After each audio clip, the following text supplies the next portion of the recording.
gentlemen, and welcome to the Guildhall Art Gallery and London's Roman Amphitheatre.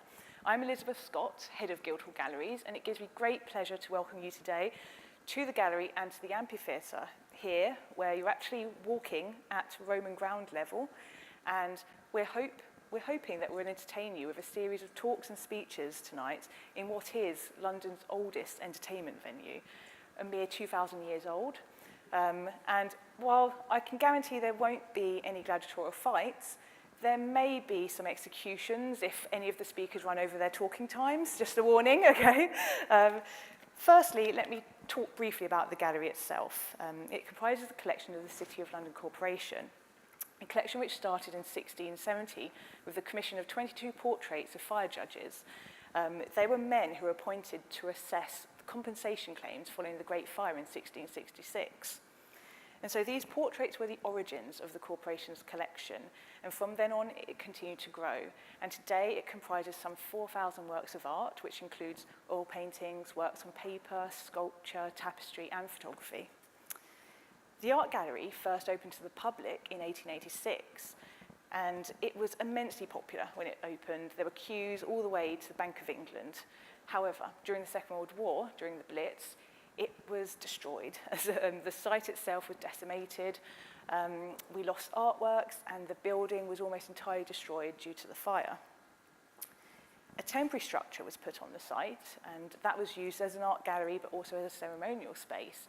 And it wasn't until 1985 that a new gallery was built. And during that period, that's when the amphitheatre was discovered. The building was then redesigned to incorporate the remains, because at that point, this was supposed to be a basement gallery. So we had to lose this extra space, but it's a great find in any case. And it is now a scheduled ancient monument and considered of national importance by the Secretary of State. And thus, the new art gallery opened in 1999, and shortly thereafter, the amphitheatre in 2002. Going back to the fire judge portraits, they were the first of the corporation's commissions, and it was the first of a long history of commissions for the corporation, which includes works such as John Singleton Copley's The Defeat of the Floating Batteries of Gibraltar, a painting that you cannot miss if you ever go upstairs to the Victorian Gallery, and more recently, the Martin Parr commission, Unseen City. However, as with most other galleries, the collection developed due to the generous donations of individuals as well. One of the earliest gifts was from Alderman John Boydell, who was a former Lord Mayor and a very successful publisher. And in the 1790s, he bequeathed 28 paintings to the corporation, and these ranged from portraits of military commanders, naval battle scenes, historical subjects, and allegorical scenes.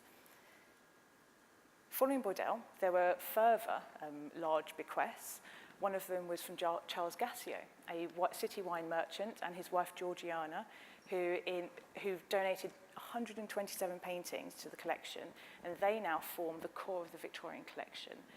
And after that, there was Charles Wakefield, who since 1911 has supported the gallery through commissions and subscriptions, and we were able to acquire works such as Holman Hunt's The Eve of St. Agnes, which is on display, and he also gave the gallery in 1927 the watercolour version of Lorenzo and Isabella by Benlay, which is actually in the exhibition Visions and Visionaries. So, given the role of philanthropy in the development of the gallery's collection, it is fitting, therefore, that we should host the In Focus exhibition Visions and Visionaries in partnership with a charitable trust of another great collector and philanthropist, Sir Dennis Mahon. So now I want to move on to some thanks, and anyone who's worked on exhibitions knows that no matter how big or small the show, there are a lot of people to thank. It involves a small army, if not a large army. So I'd like to take this opportunity to convey my thanks to those involved.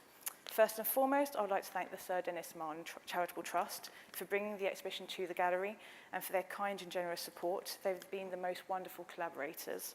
In particular, Orietta Benocci Adam, who not only conceived the idea of the exhibition, but also managed the entire project, including the mammoth task of the catalogue.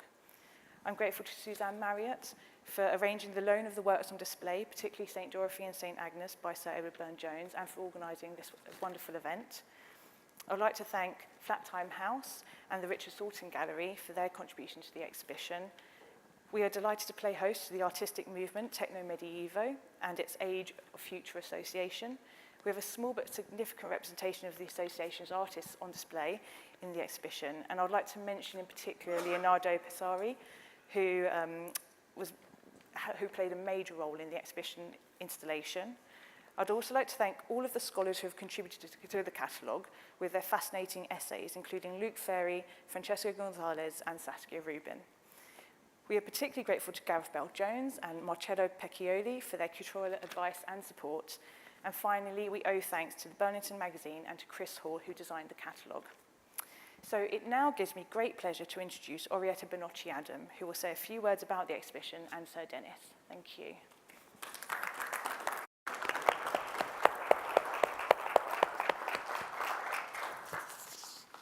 Thank you, Elizabeth. So we're talking about visions and visionaries and visionary art. Visionary art, what is it? It's underpinned by a philosophy of liberated imagery, and it strives to free the world and man not only from the constriction of evidence, but also from the laws of nature. It is at ease when the old value dissolves, when the rules bend or are bypassed, and experimental disorder opens the way for a new line of research. Although this concept has been present for all periods in history, this project focuses on some 18th and 19th century exponents of this visionary practice. Artists such as Geoffrey Fletcher, John Layton, Grayson Perry, which are contemporary, are also very pertinent to the idea of visionary, and proving that a visionary quality in art is not limited to any single period in history. We begin with William Blake. Blake, a fierce enemy of rationalism and enlightenment, conceived imagination as a faculty capable of operating and creating things magically.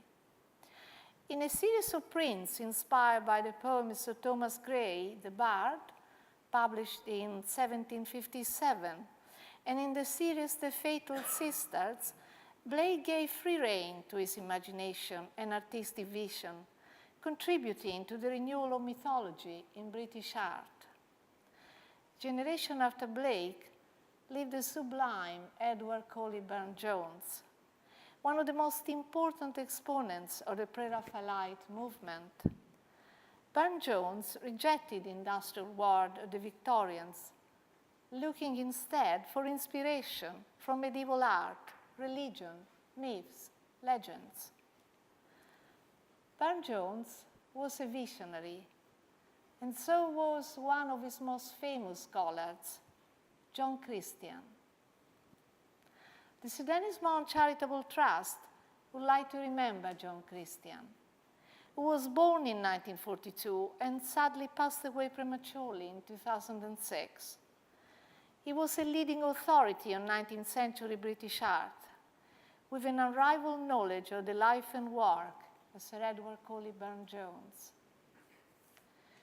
So what influences in 20th century art can we trace to the visionary world? The connection between American writer Allen Ginsberg, British poet Jeff Nuttall, and William Blake is typical. Blake's influence on the Beat generation is probably more significant than that of any other writer or artist. A fine thread also passes through John Layton's work. Layton, the great post-war conceptual artist, was a visionary and an intellectual who looked to the cosmos with a desire to represent the sum and limits of man's knowledge.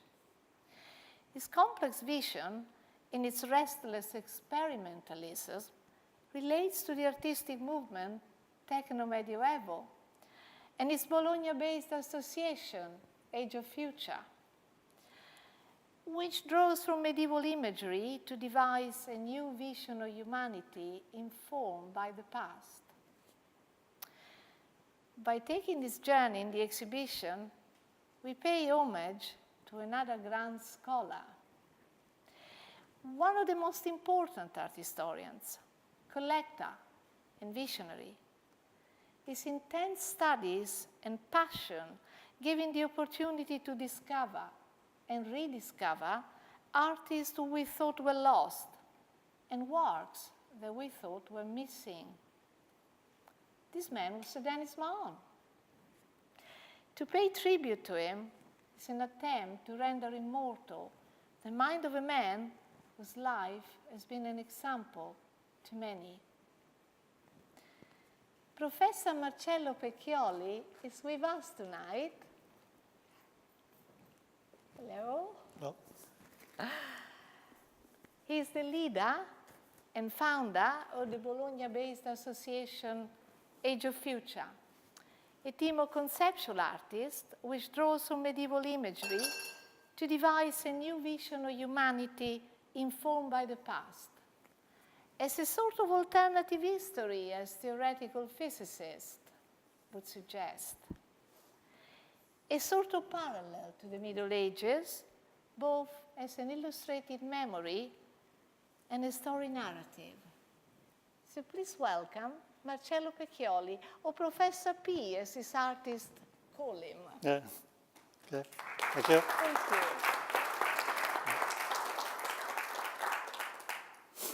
This evening, I would like to reflect for a moment on what it means to be a visionary today. The visionary old differ greatly from those of today, both in sentiment and because of different tools which are available today. Consider James Ballard, the English science fiction writer. He inaugurated a new kind of science fiction that functioned at the level of artistic movement from surrealism to pop art. It was a new science fiction which no longer dealt with space opera and spaceship, but instead began to look carefully at the human brain in all its psychiatric, emotional, and clinical complexity. How far Ballard seems from William Blake and his apocalyptic, Christological vision.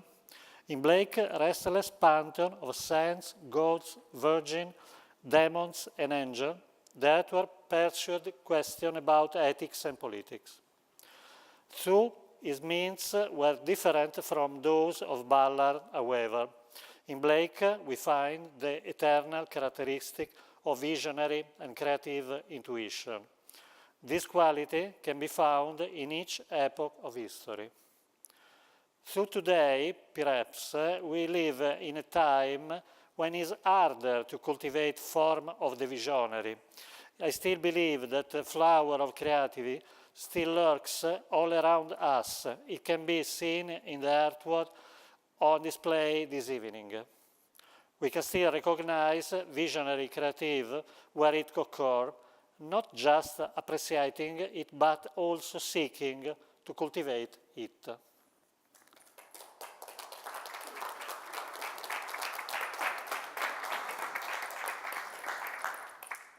Thank you, Professor P. The Sir Denis Mahon Charitable Trust was created by Sir Denis in his lifetime. It aims to continue Sir Denis's philanthropic work, his art historical research, and his passionate promotion of young scholars. It promotes his art collection and lifelong work and studies to the general public, organises exhibitions such as this one, supports museums, and endows 2 annual prizes, the Sir Denis Mahon Essay Prize and the Mahon Award, a drawing prize at the Royal Drawing School. The Sir Denis Mahon Essay Prize is an annual prize for young scholars to write on the periods of art that Sir Denis studied or on subjects that he was interested in, with a presentation or lecture of the winning essay at a renowned public institution. The prize comprises an award of £2,000 for an essay of distinction which reflects Sir Denis's interest in the period of art from the Seicento, and, in particular, the work of Guercino, Carracci, Caravaggio, and Nicolas Poussin, or his other art historical interests, including the 15th and 16th centuries, and also certain key modern and contemporary artists who he admired. The Sir Dennis Mahon Charitable Trust is presently supporting the Foundling Museum in London, co-sponsoring their research into attribution and restoration of their painting, A Piping Shepherd Boy. This year, we have also supported the Art Fund with important acquisitions for the National Gallery, and we co-sponsored a documentary in association with the Pinacoteca of Decento and other promoters about the rediscovery of the Assunta, masterpiece by Guercino, produced by Doc Art for Sky Art Italy. We also work with smaller museums and galleries and promote cultural events and exhibitions. Our recent exhibition, Beach of Visconti, Drawings and Sketchbooks from the Great War, was first shown at Millbank in 2017 and has just opened at the National Gallery of Ireland. The funding and placement of Sir Dennis's archive and library at the National Gallery of Ireland remains a major ongoing project. This year, together with the Museum of the Order of St. John and in collaboration with Flattime House, we organised an exhibition, Techno Medievo, The Age of Future Reloaded, and a study day, The Language and Meaning of Time in Art and Science, in association with the Bologna-based group Age of Future. We are very grateful to Professor Marcello Pecchioli and his Bologna-based association. We are delighted to work with Flattime House, the studio and former home of the great post-war conceptual master, John Latham. We have published a catalogue for this exhibition tonight of Visions and Visionaries with the Burlington magazine and in collaboration with Flattime House. One of such great visionary geniuses was John Latham, and his contemporary, the British poet Geoff Nuttall. They were both prominent exponents of the 1960s British underground movement, which mirrored the Beat generation of Allen Ginsberg in the States. I would now like to welcome Gareth Bell-Jones, director of Flattime House, and he has written a most interesting essay in our catalogue, and he's going to talk about John Latham, William Blake, Geoff Nuttall, and the 1960s British underground. Please welcome Gareth Bell-Jones.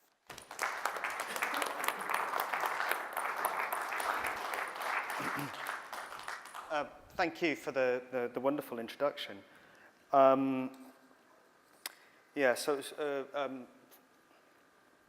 It's quite an incredible location to be speaking, actually. I've never done a talk at a place so ancient.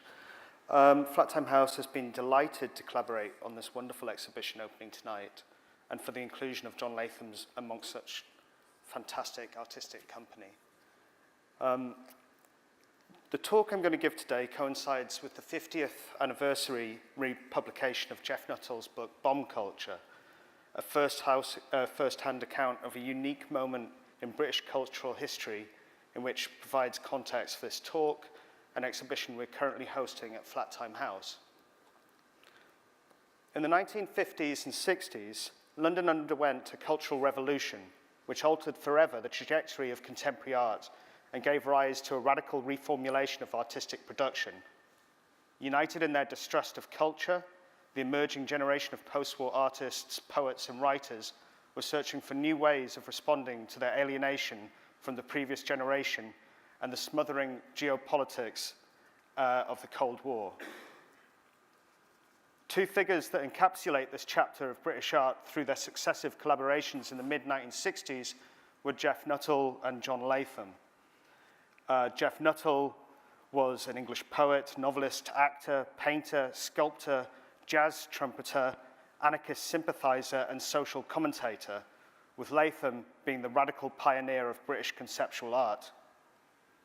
The two were both somewhat legendary figures in their own time, Latham for his wide influence through his art practice and theoretical writings, and Nuttall as the editor of My Own Mag, an underground mimeozine publishing experimental writing. My Own Mag was created by Nuttall to vent his frustrations as an artist and writer. He described it as a paper exhibition in words, pages, spaces, holes, edges, and images. It was also a vehicle for subversion, his ardent desire for socio-cultural revolution. My Own Mag became a key title in the Mimeo Revolution, an international, though largely transatlantic network of poet-produced and circulated little magazines.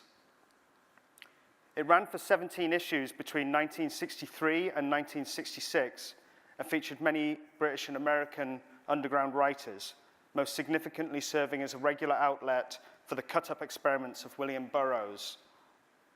Burroughs' influence on Nuttall's own writing was critical, including his advice to establish a schizophrenic relationship with the typewriter. Nuttall and Latham, like many of the artists that made up the London underground scene, found each other whilst taking refuge at Tony Goodwin's Charing Cross bookshop, Better Books.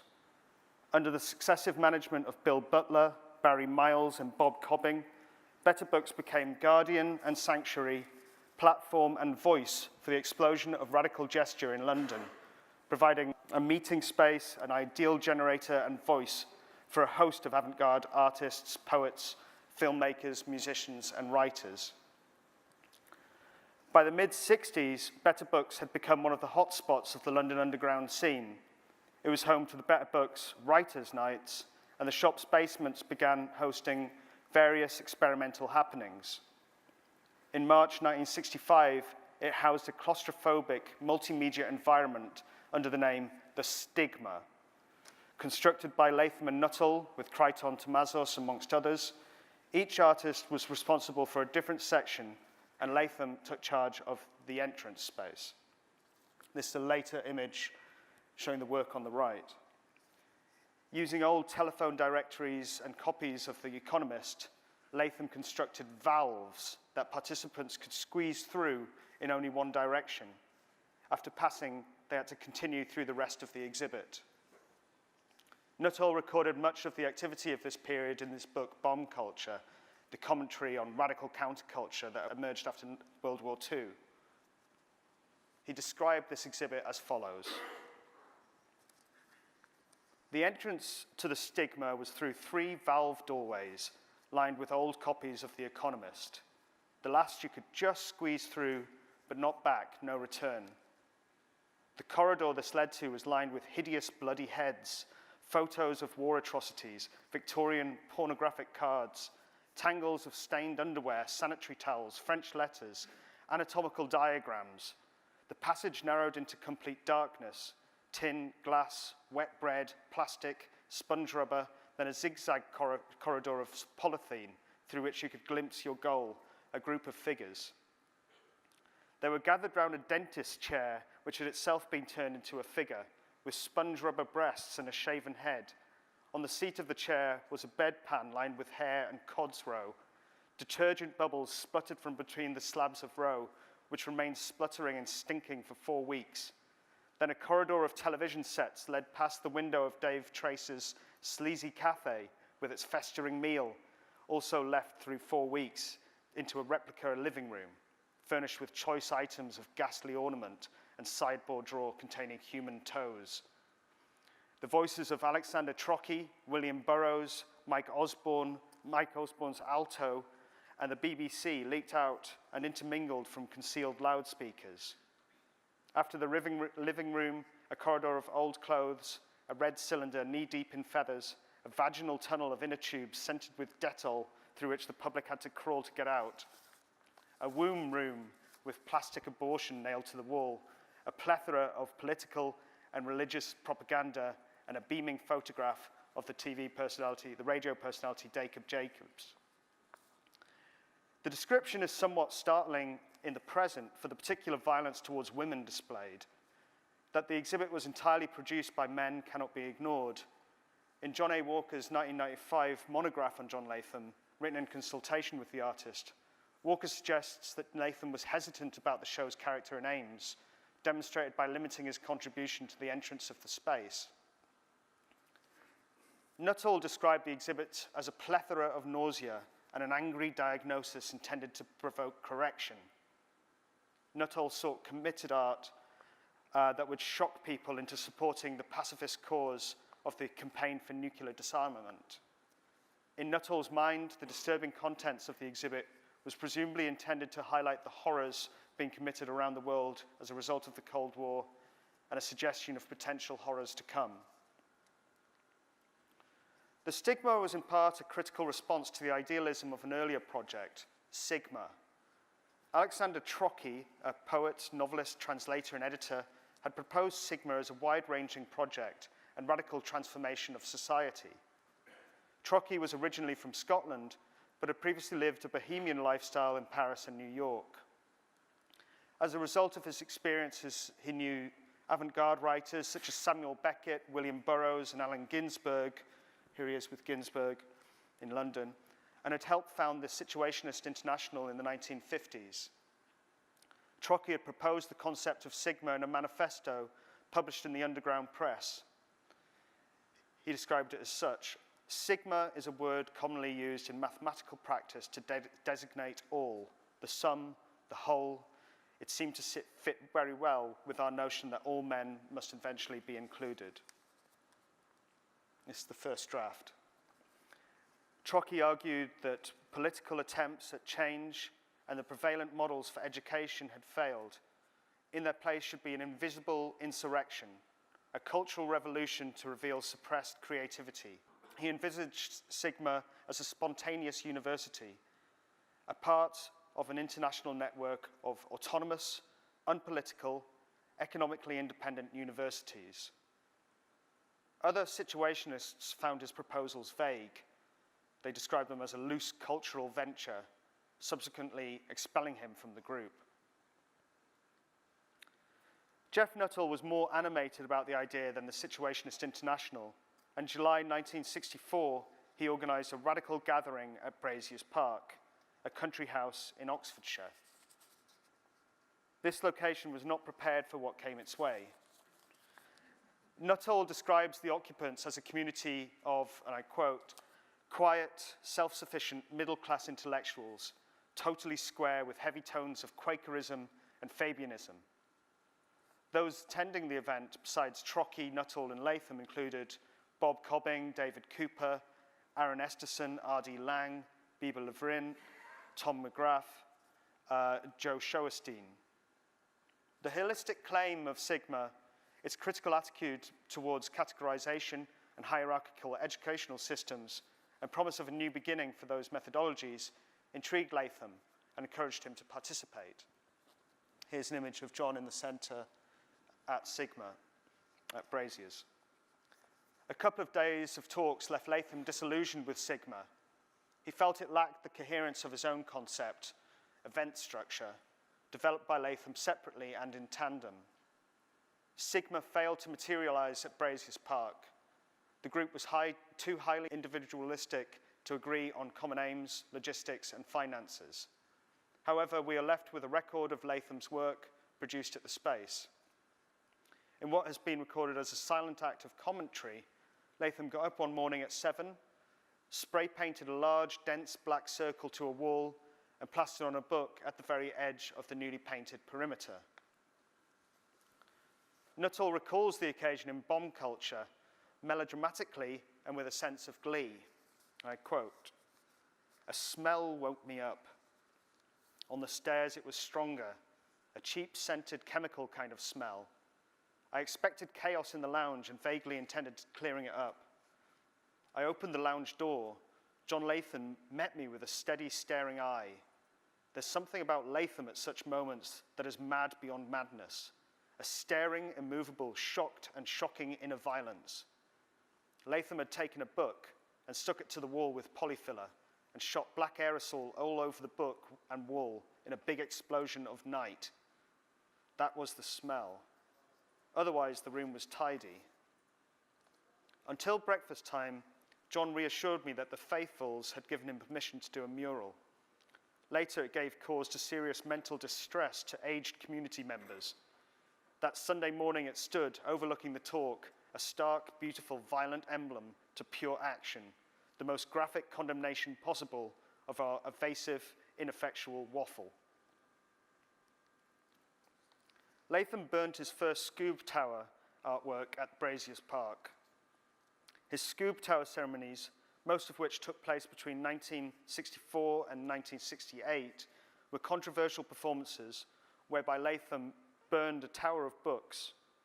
The towers were about 3 meters in height, made up of books, usually reference editions, held open at right angles to each other with their pages interleaved and stacked on top of a metal framework and plinth. These improvised chimneys were set alight from below, usually in conceptually loaded and public places. The collective memory still held powerful images of Nazi book burnings and all they had symbolized. It was only months later in 1964, December 1964, that Alexander Trocky's best-known novel, Cain's Book, was incinerated by order of magistrates in Sheffield due to its explicit contents, the accounts of the life of a heroin addict. It's a sign of the growing prominence of London's avant-garde performance and poetry scene that in the following year, May 1965, the American beat poet Allen Ginsberg was drawn to Better Books when he came to visit the city. On arrival, he offered to read anywhere for free. Ginsberg's first reading at Better Books was described by Nuttall as the first healing wind on a very parched collective mind. Tom McGrath wrote, "This could well turn out to have been a very significant moment in the history of England, or at least in the history of English poetry."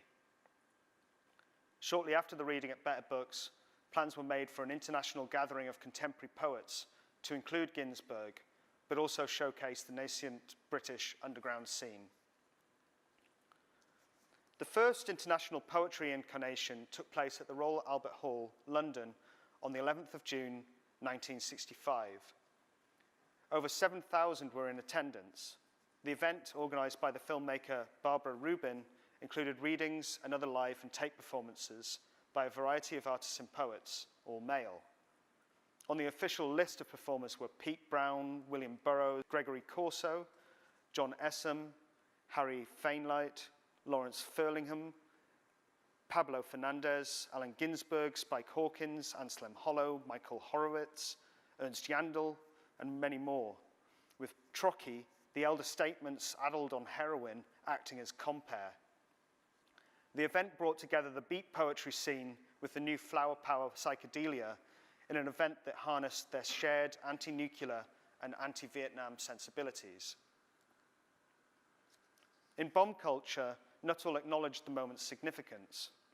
I quote, "There was a frisson for all of us to savor as there had been at the first Aldermaston, and the underground was suddenly on the surface in an open ground with a following of thousands. After the Albert Hall event, I wrote to Klaus Lee, crying, 'London is in flames. The spirit of William Blake walks on the water of the Thames. Sigma has exploded into a giant rose. Come and drink the dew.'" Barry Miles described a sense of constituency that was never there before.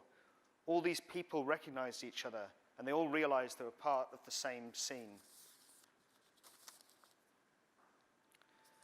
Nuttall and John Latham had intended a happening for the event titled Film. The performance involves two bodies, one male and painted partially blue, the other female and light red or orange, dressed to excess in printed paper. However, after covering themselves in paint in preparation for their performance, Nuttall in red and Latham head to toe in blue, Latham passed out, having sealed his pores with the paint. They'd been due to perform later, but performances were substantially overrunning, not helped by the chairmanship of Trocky. With the performances still overrunning, a hot bath was needed for them to recover, but the only bath in the building was the dressing room of Sir Malcolm Sargent, Britain's leading conductor of choral works at the time. Nuttall ran a bath and began to bathe Latham. They were promptly discovered by a caretaker whilst in the bath together. Assuming a beatnik outrage was underway, they were rejected from the building. Barbara Stavini, that we continue work with, always complains that she had to stay afterwards and clean the bath after them. The two protagonists were intended to represent a Dionysian poet and a Apollinarian poet. Red and blue symbolize the two traditions, one informal and romantic, the other formal and classical. The two would stage a fight, ripping the book pages from one another. The performance was realized later that year by Latham and Nuttall at the Theatre Royal Stratford East, and with the new title, Juliet and Romeo, was performed twice during the Destruction and Arts Symposium of 1966. Its final presentation was during the Experimental Fall Festival of Experimental Film in Belgium over New Year in 1967-8.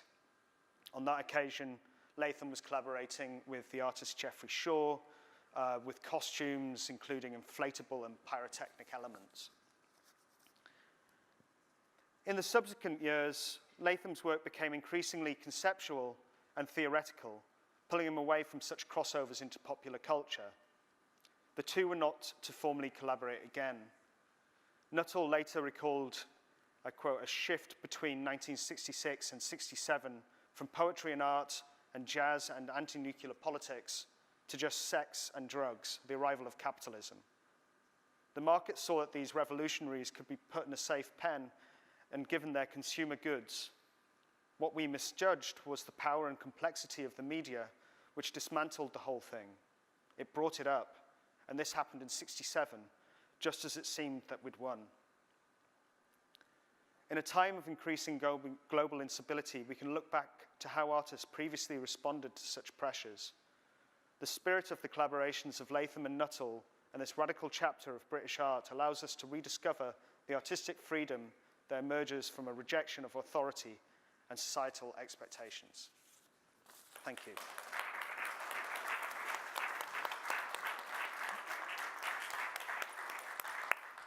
Thank you very much, Gareth. And now, please everyone welcome a true visionary of the future, Blue Storm.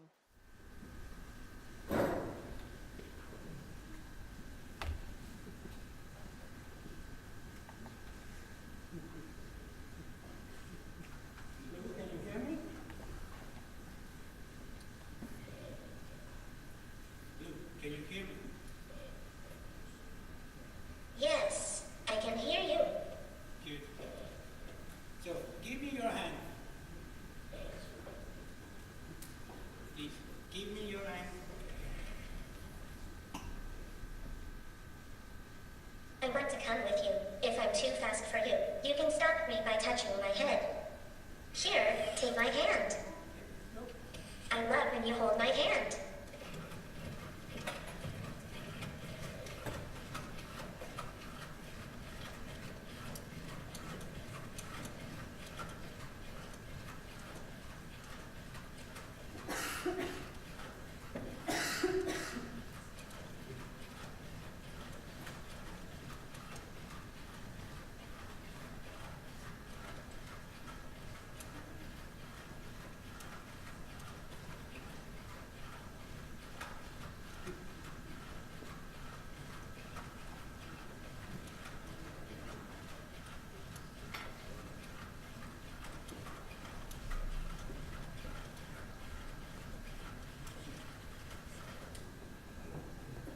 So listen to me. Yes, tell me. So, do you know something about William Blake? Hello, everyone.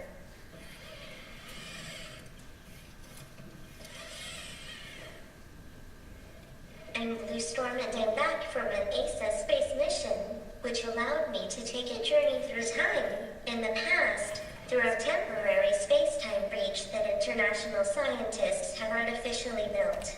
Through systems and equations on electromagnetism, a synthetic black hole, not gravitational like the black holes of astrophysics, which allowed me to come and go from the past.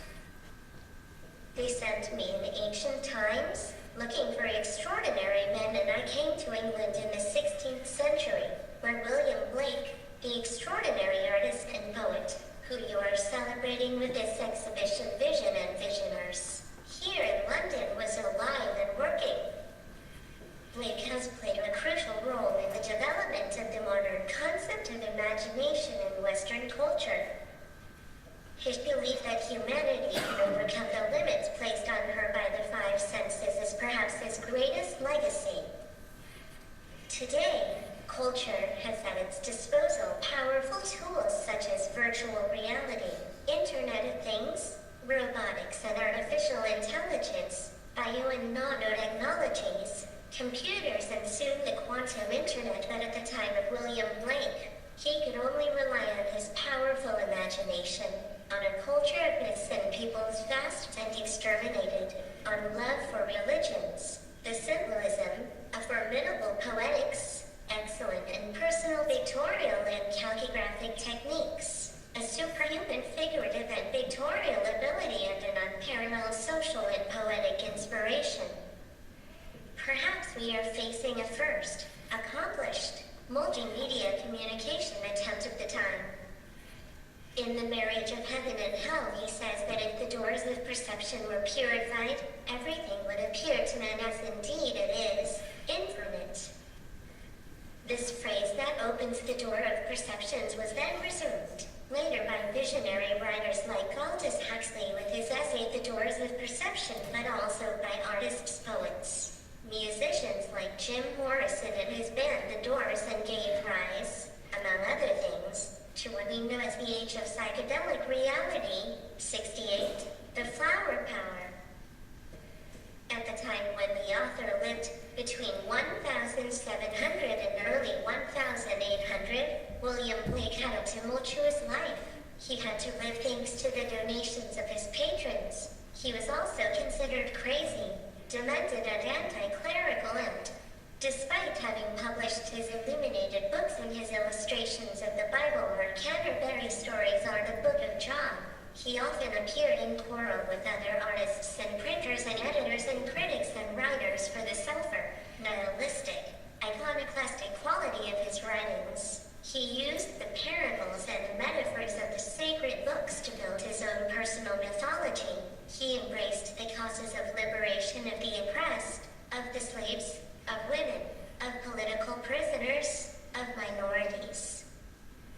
He had an innate aversion to established power, authority, and hegemony of the historical churches, but embraced Catholic religiosity and knew and used, by heart, the pantheon of the Greek and Latin gods, as if it were a gigantic alphabet and an iconic grammar exterminated and of 1,000 meanings. He had a very troubled life, was very often on the verge of poverty, and couldn't get that wealth and fame and glory that he'd have been given to him much after his death. On his deathbed, he was declaiming verses and trying to make a last portrait of his wife, who was sitting next to him and taking care of him.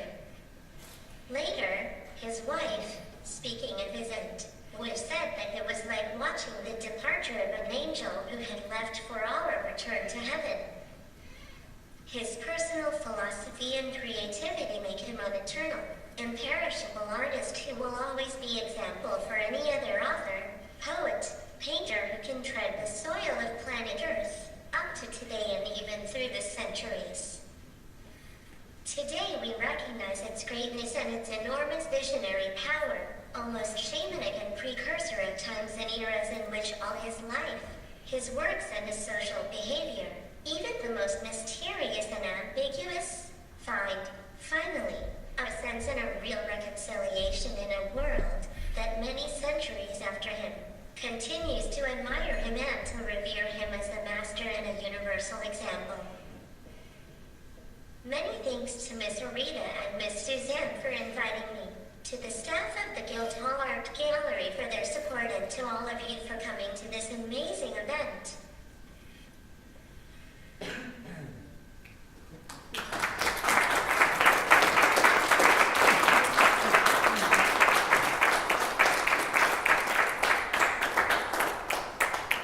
Well, who would have thought they would get a lecture on William Blake from a robot? A wonderful combination of the past, present, and future there.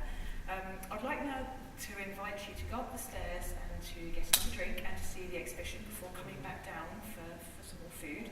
But before that, please join me in thanking all the wonderful speakers this evening.